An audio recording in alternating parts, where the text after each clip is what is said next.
সিঙ্গারা খেতে ইচ্ছে হয়েছে, দৌড়ে গিয়ে হোটেল থেকে সিঙ্গারা নিয়ে আসি। আসসালামু আলাইকুম। আশা করি সকলেই ভালো আছেন। আচ্ছা, আর সেই সিঙ্গারা যদি হোটেল থেকে না এনে বাসায় তৈরি করতে পারি তাহলে তো কথাই নেই। খুব সহজভাবে তৈরি করে নিয়েছি, আর আমি আজকে আপনাদের সাথে সেটা শেয়ার করলাম। আশা করি ভালো লাগবে।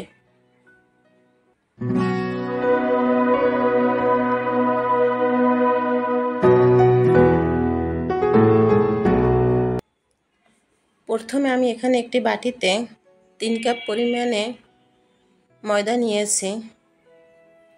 আমি এখানে 3 কাপ ময়দা দিয়েই সিঙ্গারাগুলো তৈরি করে নেব। এখানে আমি 1 চামচের মতো কালো জিরে দিয়েছি, স্বাদ মতো লবণ দিয়ে দিলাম। এখন একটু ভালো করে মিশিয়ে নিচ্ছি। এখানে আমি 2 টেবিল চামচের মতো সয়াবিন তেল দিয়েছি। এখন হাত দিয়ে ভালো করে মেখে নেব। এই ময়দার সাথে এই তেলটাকে ভালো করে মিশিয়ে নিতে হবে। আমি এটাকে ভালো করে কষলিয়ে মেখে নিচ্ছি।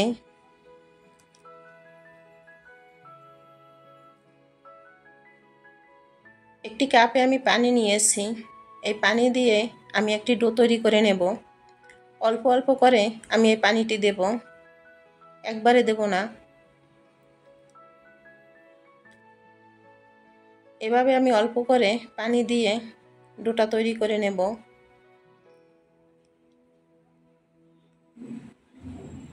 এখন আমি ভালো করে মথে নেব। ডোটি আমার তৈরি হয়ে গেছে।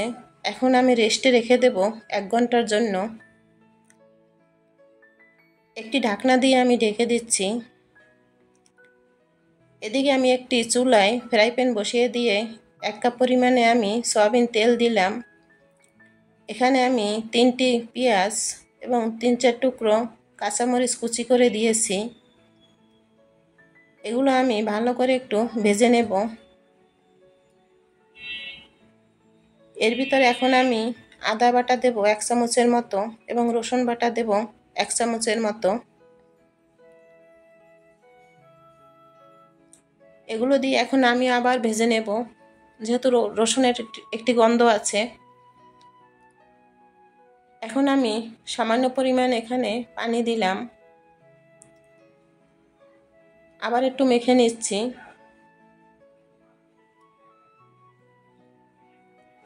এখন আমি এর ভিতরে হলুদের গুঁড়ো দেব আধা চামচের মতো, মরিচের গুঁড়ো দেব 1 চামচের মতো, স্বাদ মতো লবণ দিয়ে দিচ্ছি। এখন আমি এগুলো ভালো করে আবার কষিয়ে নেব।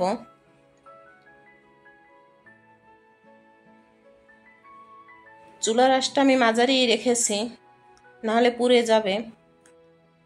ভালো করে কষিয়ে নিচ্ছি।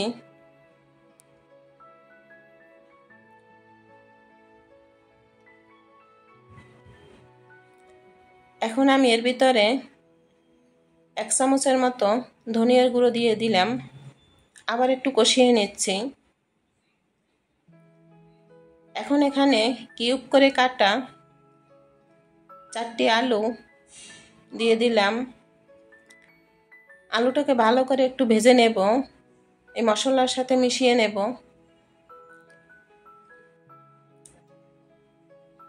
একটু ভেজে নিচ্ছি। এখন আমি এর ভিতরে টমেটো দেব। 3টি টমেটো কিউব করে কেটে নিয়েছি। টমেটোগুলো দিয়ে এগুলো আবার একসাথেই আমি ভেজে নেব। ভাজা হয়ে গেছে। এখন আমি সেদ্ধ হওয়ার জন্য পরিমাণ মতো পানি দিচ্ছি। পানি দিয়ে ভালো করে একটু নেড়েচেড়ে দিচ্ছি। নেড়েচেড়ে দিয়ে এখন আমি একটি ঢাকনা দিয়ে ঢেকে রাখবো সেদ্ধ হওয়ার জন্য।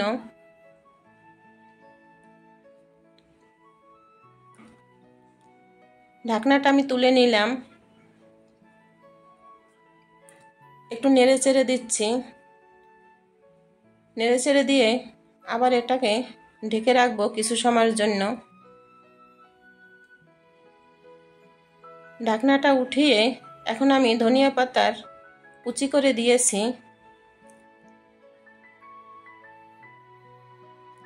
রান্নাটা প্রায় হয়ে এসেছে।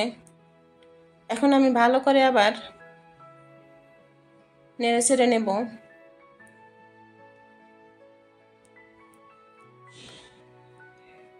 এখন এই যে কিউব করে কাটা আলুগুলো একটু হালকা ভেঙে ভেঙে দিচ্ছি।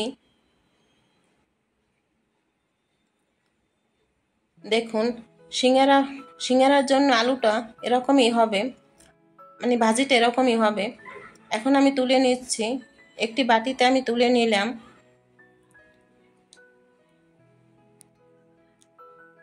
এদিকে যে ডোটা আমি তৈরি করেছি সেটা আমার সেট হয়ে গেছে।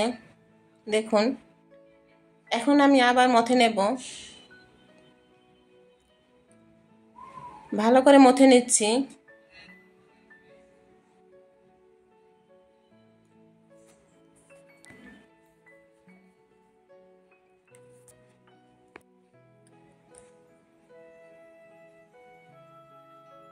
ডোটা আমি যত ভালো করে মেখে নেব সিঙ্গারাটা ততই খেতে ভালো লাগবে। এখন আমি এভাবে রুটি শেপ করে নিচ্ছি।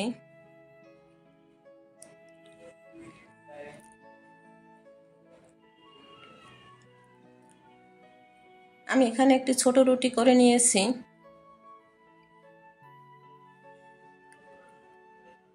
এখন একটি চাকুর সাহায্যে আমি কেটে নেব। এভাবে আমি পাতলা করে রুটিটা করে নিয়েছি।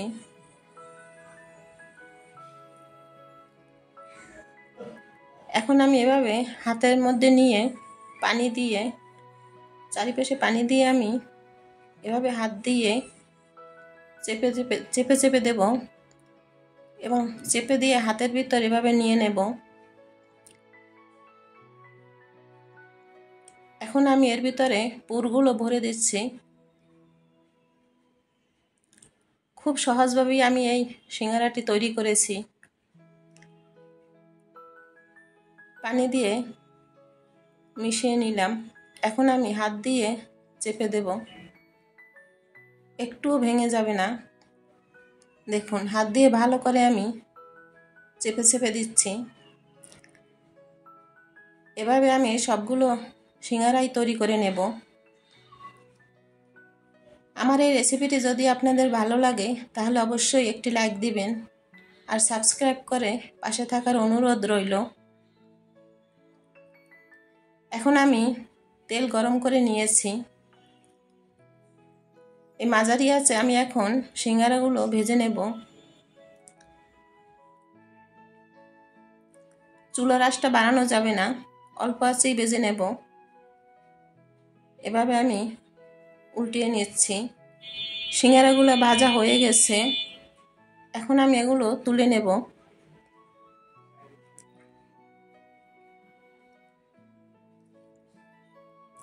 সবগুলো আমি এভাবে তুলে নিচ্ছি, পরিবেশন করে নিলাম। দেখুন, খুব সহজভাবেই কিন্তু আমি এই সিঙ্গারাটি তৈরি করেছি। আশা করি বাসায় একবার ট্রাই করে দেখবেন, খুবই ভালো লাগবে। সকলেই ভালো থাকবেন। আল্লাহ হাফেজ।